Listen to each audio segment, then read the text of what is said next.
this is Russ. Yeah, we're back out on the road again. I'm heading out of Flick Park.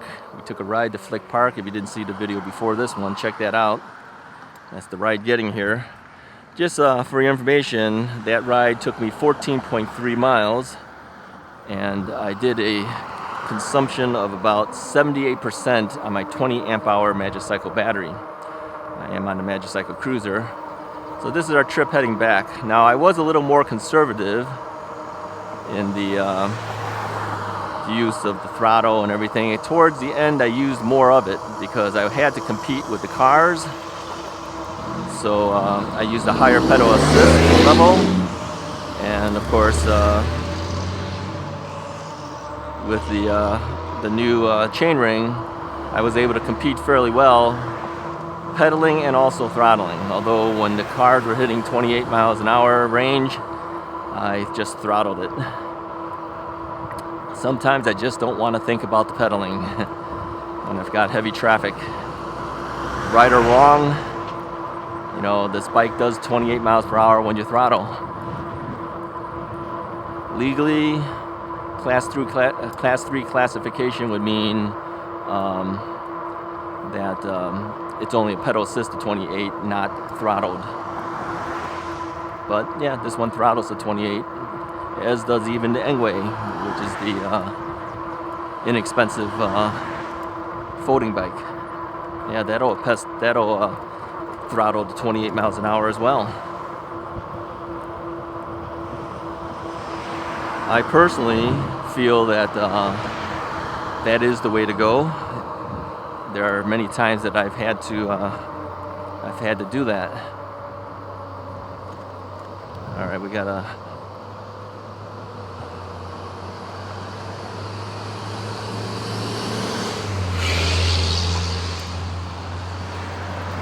Let's cross this here.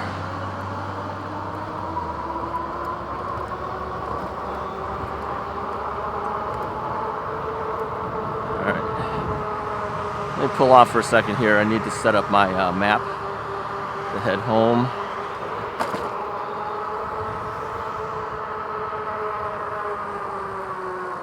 I don't know if I took the right road or I didn't, but let's check it out.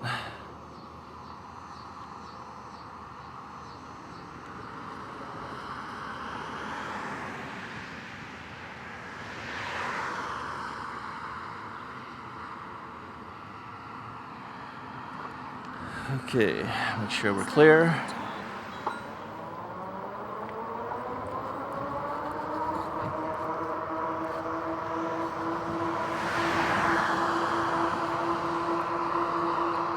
We are on the right path. Get some water here. I've been talking for over an hour.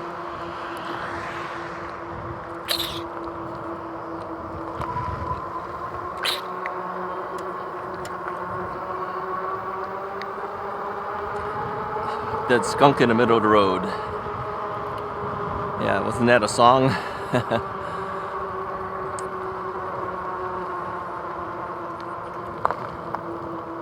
That one we were able to smell. I think one other time we had one where we had a dead skunk in the middle of the road. Couldn't smell anything.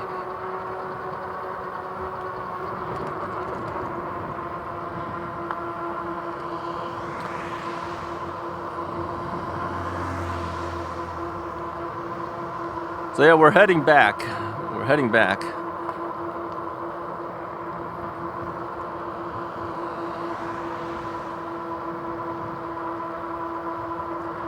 We're gonna go back on Central here for you guys who are local.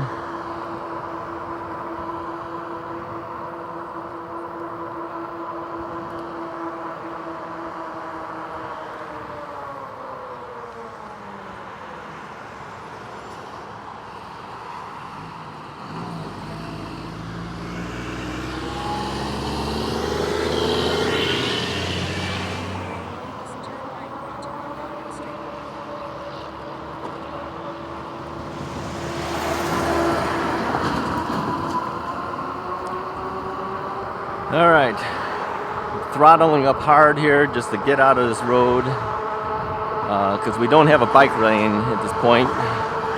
We don't get the bike lane until a little bit further up ahead. Since there's no cars behind me right now,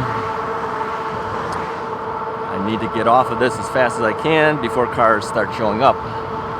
This is one of the main reasons why you need a mirror to see what's up behind you.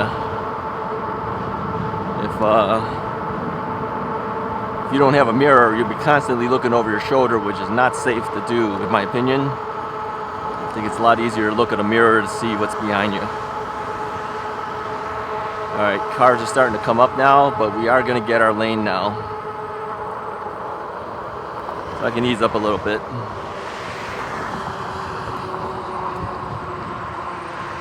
You know, with the sunglasses on and the reflection, sometimes you can't see. I've got 73% of battery power. I'm at 15.8 miles into my ride. I'm on pedal assist level 4. And I am on gear number 5. Yeah, my gear number 5 is different than your gear number 5 now because I have changed my chainring. Here's my fear with this chainring thing. My fear is that you guys might want to do the same thing. This is the Des Plaines River Trail entrance to the right and left. Yeah, I know you guys have been telling me to go there, but I haven't done it yet. My fear is that you guys are going to try to do this and somebody's going to get hurt from it. So I'm not advocating for you to do it. I'm just saying for me, it works for me. All right. To be safe, I would say you're best to stick with what Magicycle has designed and leave it that way. It's not coming from them, it's coming from me. I think it might be too much for some people. Like I said, there is potential hazard as well. You know, getting your pants leg caught or your shoelaces caught on that chain ring because it sticks up past the guard now. I'm wearing shorts and I don't have any shoelaces on, so I have no fears. But later on, I will be wearing long pants when the weather asks me to do so. I will, of course, make sure my shoes do not have laces on them, or if they do have them, that they cannot be caught in the chain ring. So yeah, don't do it because I did it. And if you do it, do it at your own risk, all right?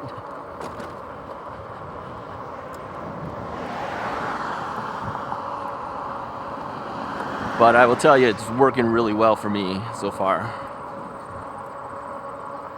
So we're passing Oakton Community College. I see some people playing soccer or practicing soccer out there. I think they're practicing soccer, or they're just running around.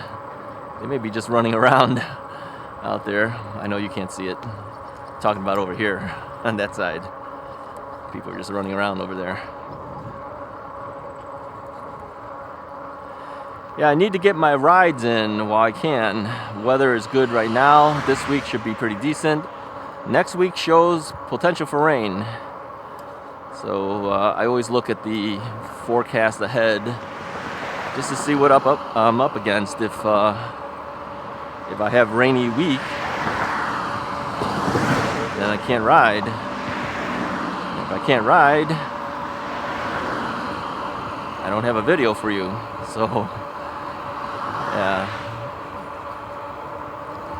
Really, in a sense, these videos have become my job. I do find that I spend a lot more time doing videos and editing. I don't do a whole lot of editing, as you know, but even not doing editing, still putting together the various pieces of files from the GoPro camera and then rendering the video, uploading it to YouTube and stuff. That takes several hours to do all that stuff. That's not hard work, but I do have to be at the computer to do it. And then there's the answering of questions that happen on the comment sections, answering of questions that come in through email, sometimes some business things with companies about review bikes or review items. So yeah, it's turning into more time needed to be a YouTuber. I didn't see myself doing this after retirement, but I knew that I was always going to do something. I don't think I would have been happy just sitting around doing nothing. I just never thought it would be YouTube, and I never thought it would be about e-bikes. But that's how things turn out. Yeah, I didn't think I'd have a knee replacement issue either. But one thing leads to the other. The YouTube starting out didn't have a purpose. The knee replacement gave it a purpose. The knee replacement led to buying an e-bike, and now it's led to the channel being an e-bike channel. So, yeah, things don't turn out the way you plan, but I'm glad it turned out that way. At least it turned into something I enjoy doing. If I absolutely hated e-biking and I had to do an e-bike channel, that would be terrible. But I do like getting out, as you know. I like doing a ride and going places, even though we don't really have any real place to go. I went to Flick Park. I didn't need to be there, but I went there because it just gave me someplace to go.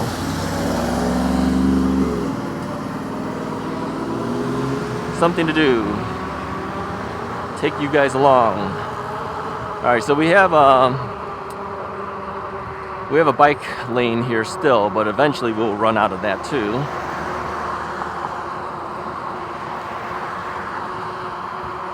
I've kind of gotten used to going down this area. I mean, if it was the first time I've done it, I'd have a lot more anxiety because I don't know what's coming up. Well, I've done this ride so many times, going to the North Branch Trail. This time we went to Flick Park.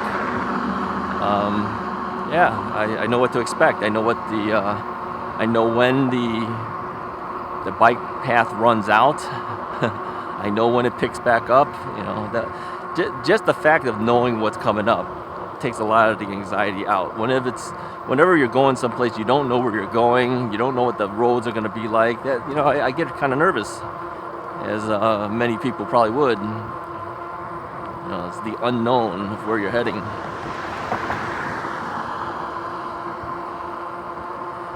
Now, I am competing with cars, of course. There's always the potential danger of getting hit by a car. I think as long as I'm careful, I minimize that danger. If I'm not careful, that's another story, right? Now, going over those bumps, I am standing up a little bit on the pedals. I'm not sitting 100% when that happens. Not fully standing. I mean, I am still technically kind of seated, but it takes a lot of the bumps off of it. People have said, why don't you get a seat post that has a shock absorber on it? Yeah. I've never had one before. I'm used to standing up on the pedals. So, yeah.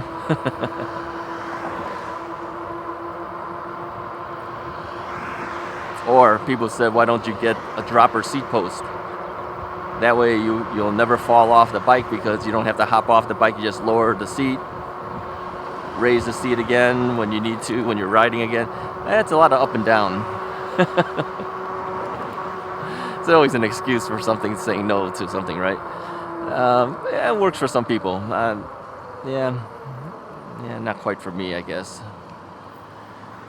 I'm used to hopping off the bike, but I always, if you notice, I always hop off with my right leg down. I'm always leaning in this direction. I'm not leaning to this side because that side is the weakened leg and knee.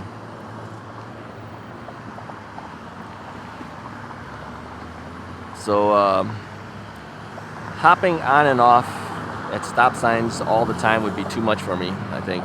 It would take a lot of the fun out of the biking. I would have to hop off onto the right leg, not the left leg. And yeah, it's just too much. Rolling stops. Oh, I did show you guys too. By now you probably would have seen the video. Yeah, there was a police officer who was sitting on a folding chair and just watching the cars and stuff. I don't know what his purpose was. He's watching cars, watching traffic, watching pedestrians, bike riders, everything. I mean, obviously he can't go after people. He's not in his car. maybe he was going to just yell out to people, hey, slow down, do this, do that, whatever. I don't know what he was doing. But he saw me do the rolling stop. I waved to him, he waved back. Didn't seem to bother him.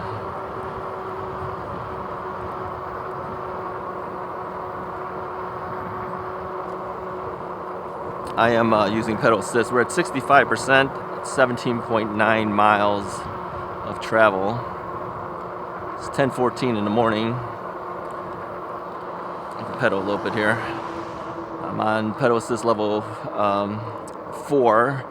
My gears are on my 5th gear using the 52 teeth chainring. I think this 4th and 5th gear feels like my 7th gear used to be on the old chainring.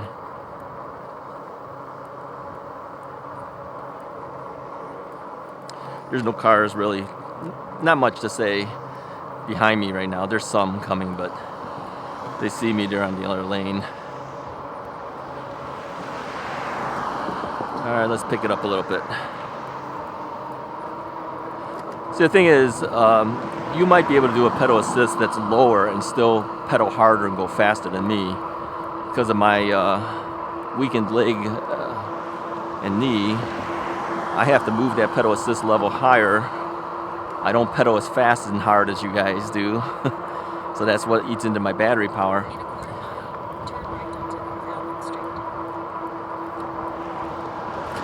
Anyways, when I get the second battery for the Engwe, which for me will be coming in tomorrow. By the time you see this video, I've already had it. I'm gonna do that. I'm gonna do that battery test on a pedal assist level of 3, and then just use the cruise control. I'm just gonna go around the 3-mile path, use the cruise control the entire time until that battery wears out. I think that's actually a true measure of what pedal assist level 3 would do at a consistent full rate of pedal assist level 3. I'm going to guesstimate that we're going to do over 22 miles. Even when I was testing the bike the first time through, I was getting at least 22 miles with the bike, and that's going up and down different speeds and stuff. So I think if I was consistently non-stop, round in circles for testing the battery out on a cruise control level of 3,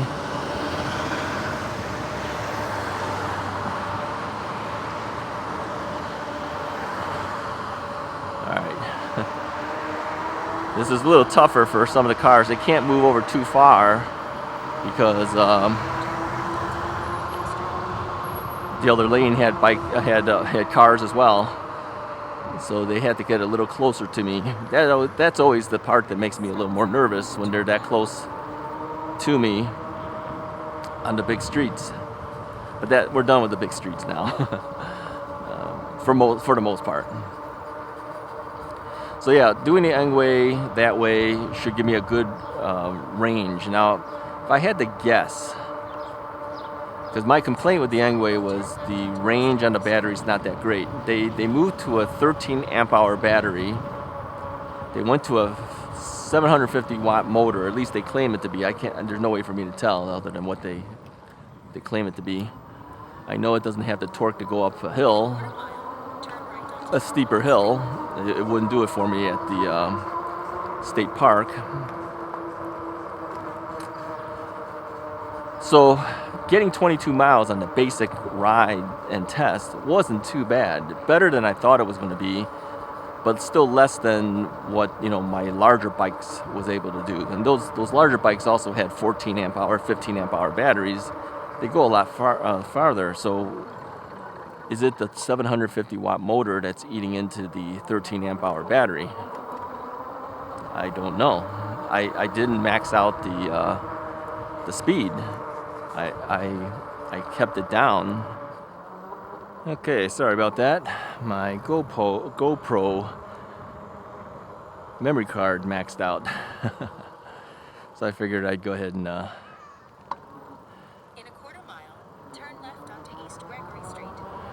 Figured I'd go ahead and change the card and also change the battery at the same time. We were talking about the Engwe and testing. Let me lower this down a little bit. And yeah, I'll be testing that at pedal assist level 3 and just using cruise control.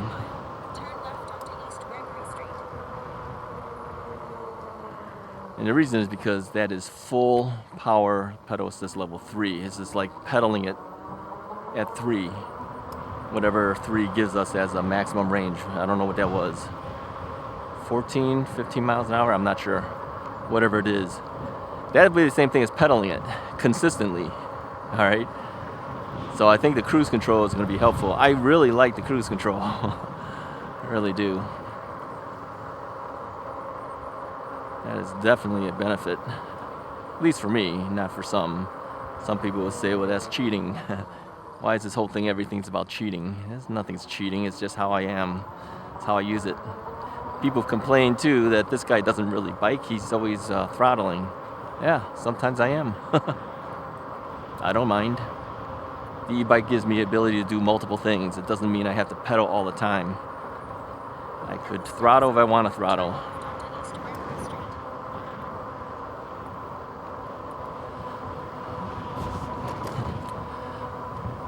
So I have the X-Needle helmet on. I've got the lights flashing. I like the flashing lights. I do. The back is flashing, the front is on. I like the ability to be safe up to 28 miles per hour. Safer. Nothing's fully safe, of course, but I have better protection. I know a number of you guys have bought X-Needle helmets. Thank you very much for that. I'm sure X-Needle really likes it as well. They're good helmets. I like them.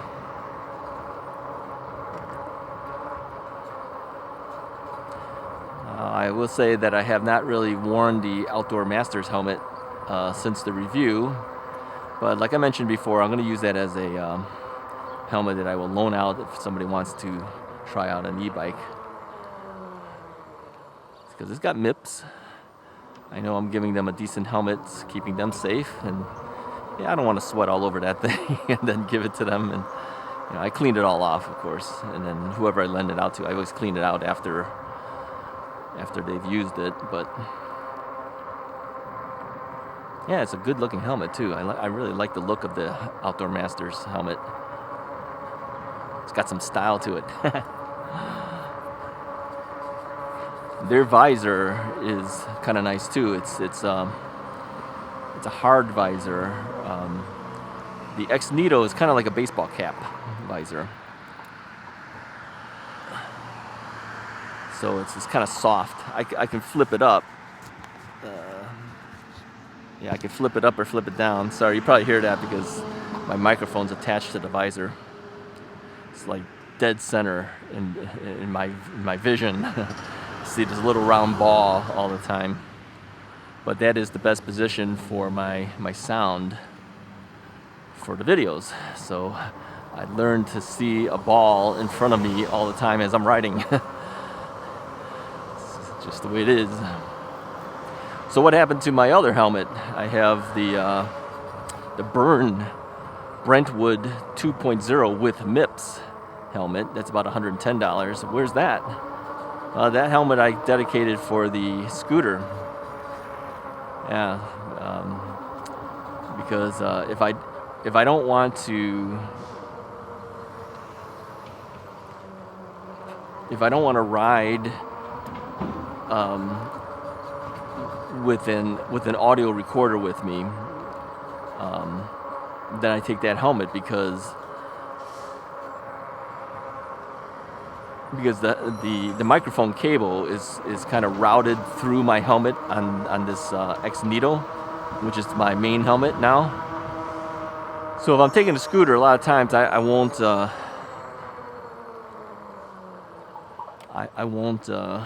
record anything, so I don't really need the microphone.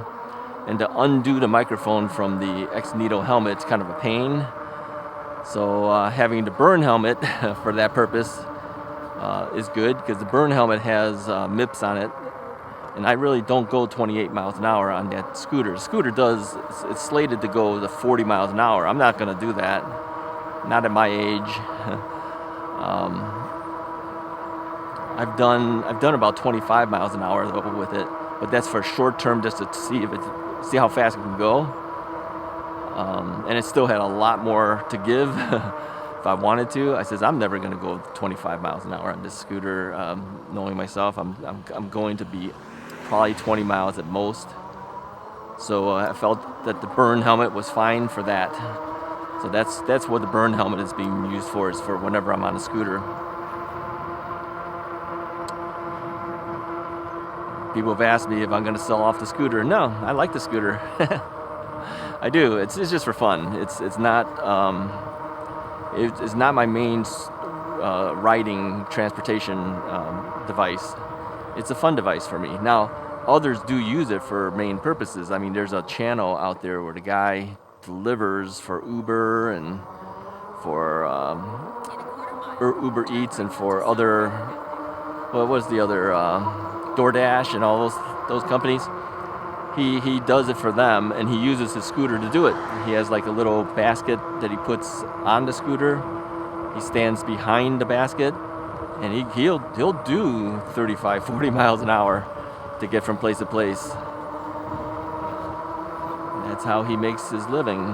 He does other things too, I think, but he makes a certain amount of money doing deliveries, and he uses a scooter to do it. He's out in LA, I believe. That's good. Not for me. I can't do that. That's a little too much for me. So my scooter use is just for fun.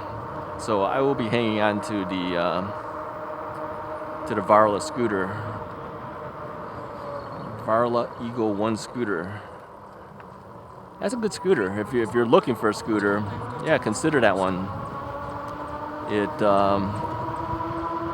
goes fast if you want to. I don't really want to, but it does go fast if you want to.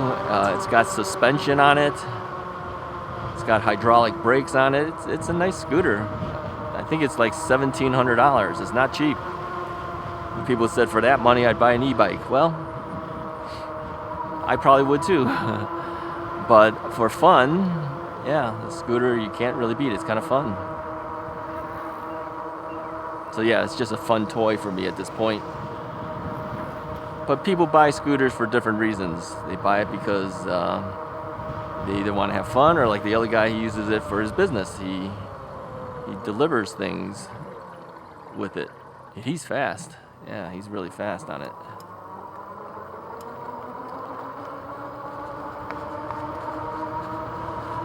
All right, so we've been traveling for a while now. I'm at 53% of battery usage. I'm at 20.8 miles on my trip meter. This trip coming back, I've been throttling more than I've been pedaling, although I am pedaling right now. I pedaled a lot getting there, but I also throttled a certain amount to compete with the cars. See, side streets like this, yeah, no problem. Big roads, another issue. But if you want to get places, you have to take the big roads sometimes. If you're just cruising the neighborhood, then that's another story.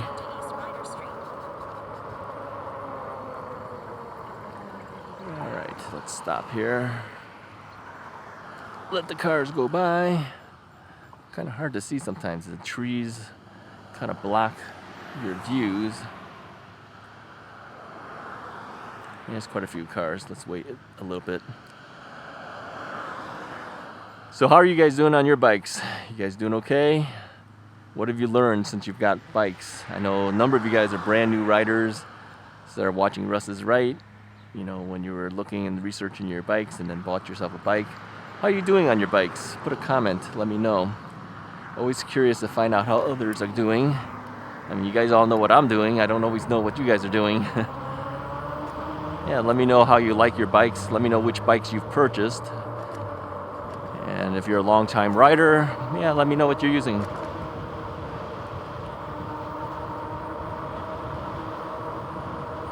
And where do you guys go riding? Do you guys try to look for paths to ride on, or do you ride out on the street? Okay, now this guy here, I'm gonna have to move over because she's got her door open.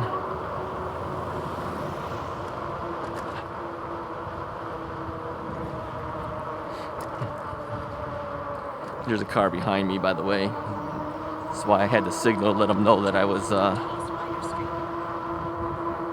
moving into his area because of that open door. You always have to be careful. People open their doors while you're riding. Don't be too close to these parked cars. Sometimes they'll open the door right in front of you.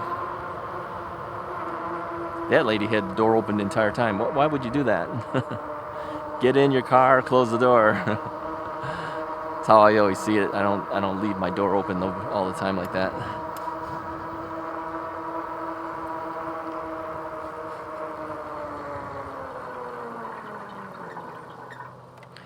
So the hydraulic brakes still have the little clicking sounds that happen. I've gotten used to it. I don't really mind it.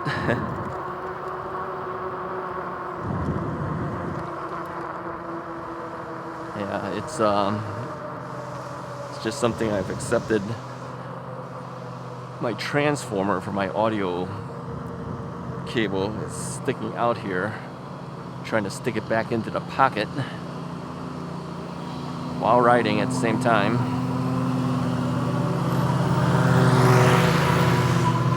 Can't really do it. I'm gonna have to pull over to do that. Hold on a second here. Just want to get away from the lawn cutting sounds. Let me pull over here.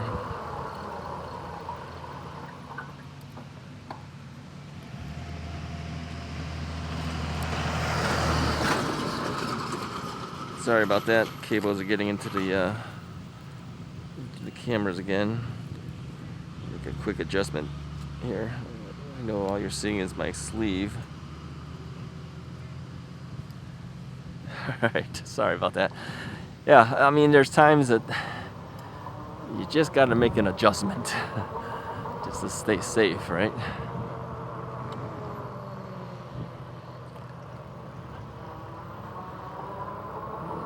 Cutting grass. I was going to show you the photo of the chainring again. I said I was going to do that on the last video. I didn't do it.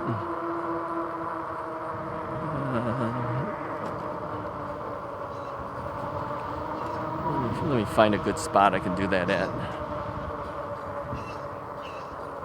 Let me pull off on this side of this park area.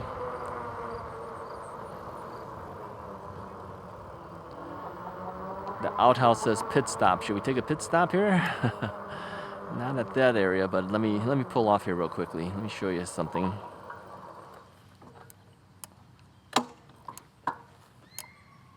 Okay. Let me move my cable.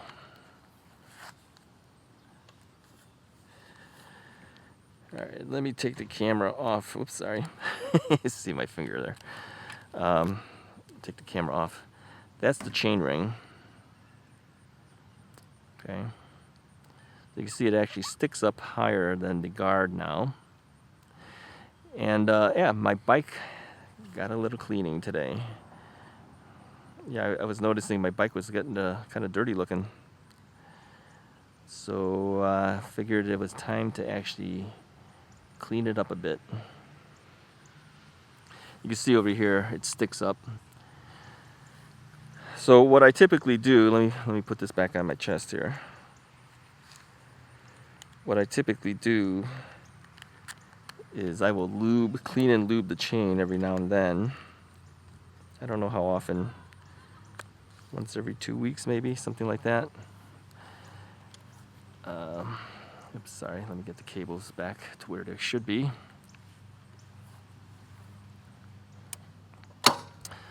By the way, when I pull over, I usually pull over where I can put my foot on the on a curb because it's just easier that way.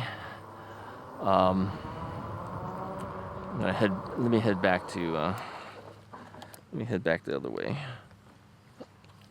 because we pulled off on the street. Let's turn around here. Let's hop off and hop around. Yeah, I'll lube up the chain every 3 weeks, something like that. Clean it off. It gets muddy, not muddy, but dirty. And I also noticed too that my bike had picked up so much dust and grime and stuff that I hadn't really cleaned off this Magicycle bike since I got it. I used to clean off my Rad Rover all the time. I didn't do it here, and I noticed, the rims look so filthy. Just picks up dirt and road dust and stuff like that. So usually what I do is I just get an old rag, wet it down, wring it out, and then wipe off all of that road grime. So the bike is looking actually pretty good right now. Got all that surface dust off of it. It's pretty dirty, actually.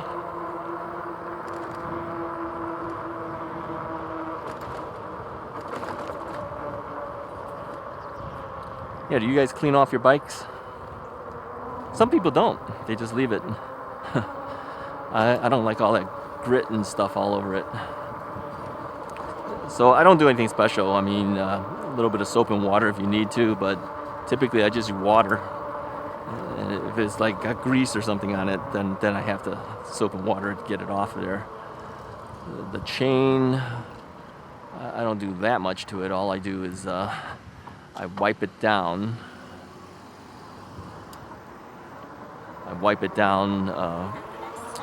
Usually with just a paper towel, maybe a little bit of water on it. Wring out the water, and then I wipe it down, get all the grease off of it from the previous lubing. Then I'll put another lubing of dry chain lube. I don't need the wet one because I don't really go through rain and things like that. I just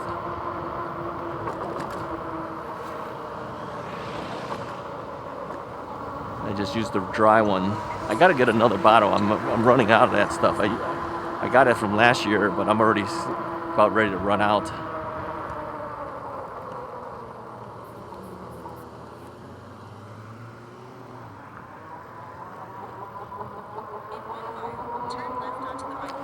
Of course, I'm lubing up more than one bike now. That's probably why I'm using it up more. Got my wife's bike. I got the Rad Rover. I've got this Magicycle Cruiser. Got the Engwe. We sold the KBO to a friend, and then other bikes are coming now too. We've got other bikes coming in for review soon. So yeah, I'm using up quite a bit. Maybe I have to buy those multi-pack versions of the product or something. Yeah, don't neglect certain basic maintenance things. I always check the air pressure. So I use that the portable air pump that I gave away. I use that all the time, checking air pressure, making sure the tires are back at 20 pounds of pressure. That's what I put in on these big fat tire bikes. The Engwe I've been putting in about 17.5 to 18 pounds of pressure. My wife's Rad Mini, about the same thing, about 18 pounds of pressure, something like that. Those are 20-inch, 3-inch tires.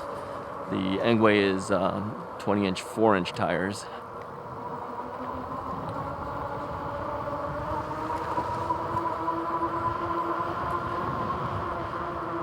And yeah, I check my brakes all the time too. These are hydraulic brakes. There's never that much I have to do to the brakes. It's so much easier. But I do give it a squeeze before I head out to make sure I got good pressure. And nothing is impeding its braking ability. When I had the mechanical disc brakes, I was always make an adjustment. Got to learn to adjust your mechanical disc brakes, okay? That's a skill that you have to know how to do. carry the proper Allen wrenches to do it. I have one of the Park Tools Allen wrench things. It looks like a little T handle. That's worth it. I've used that more than anything else in adjustments in the bikes. It's just two sizes. I can't remember what size. Is it 4 and 5? I'm not sure. I usually list it in my accessories thing on the description of the videos. I use that a lot, just making adjustments. Do you guys see that car on that carrier? It said Nicky Chevrolet. My dad bought a car from Nicky Chevrolet. We're talking the 60s. And of course that car would be from the 60s, I'm sure. So, yeah, I've never seen that in a long time. Nicky Chevrolet wasn't that far from where we lived in Chicago. All right, several miles away, but still close enough that you could drive it. I remember going to the dealership with my dad to buy his Chevy Caprice. They had like Caprice, Impalas. Remember those cars? Yeah, he bought a Chevy Caprice. I think it cost him about $3,000 something back then. Not anymore. We don't have cars in that price range anymore. Yeah, that was a big car. Chevy Caprice. Yeah, that was a big car.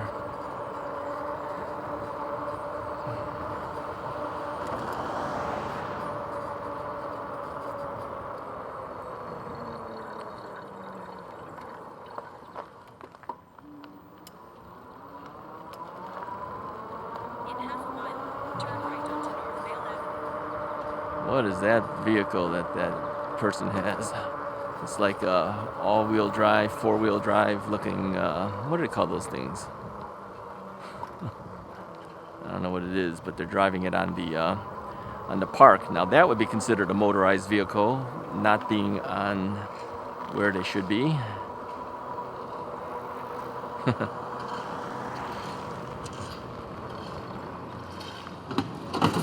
I think those are the type of things that people are talking about when they said no motorized vehicles. ATVs, that's what they call it, ATVs, all-terrain vehicles. You're not supposed to be riding that in the park, I don't think.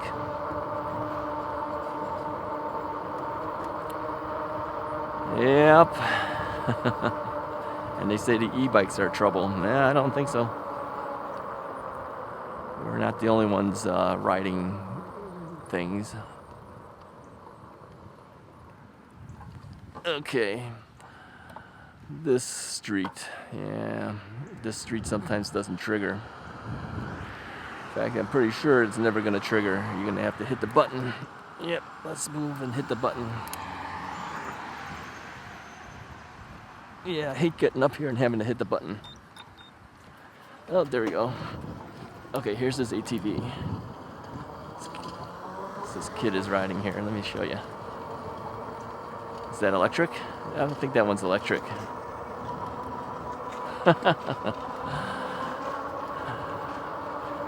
Now, it's electric. It's not gas powered, so it's not truly an ATV. It's just an ATV that looks like an ATV that's an electric vehicle. All right, so in that case, as a kid, I think people would let him or her go with that, right?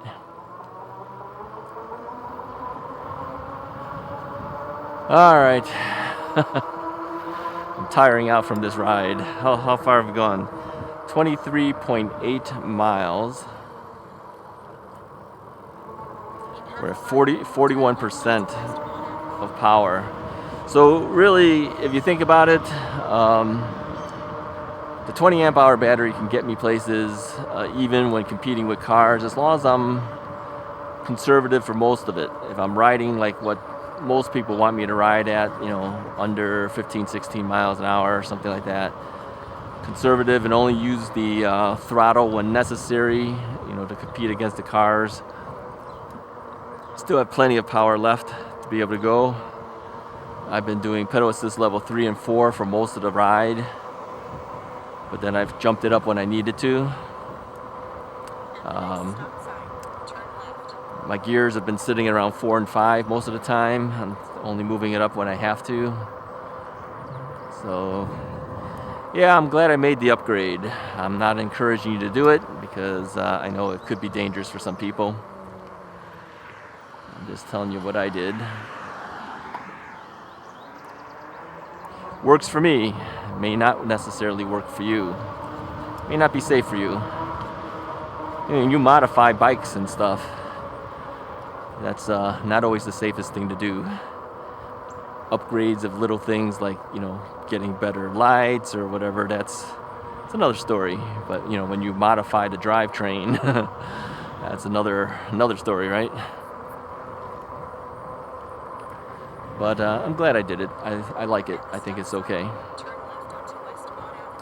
Essentially, it is still the Magicycle. It feels the same. It's just that now I don't have to worry about ghost pedaling. I can ride the bike and still feel resistance at this point.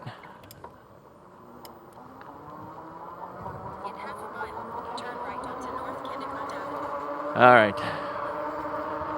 We're not too far from where we need to be. I appreciate you guys watching. Hit the like button if you like the video, and definitely subscribe to the channel if you haven't already done so. Yeah, we're moving up. We're past 10,000 now. I'm not sure exactly where we're at. I didn't really look. I would say we're probably at 10,200 maybe, something like that, give or take. Yeah, we're moving along. I appreciate it. Anyways, if you like it, go ahead and do that. Subscribe, hit the like button. I'll talk to you guys next time.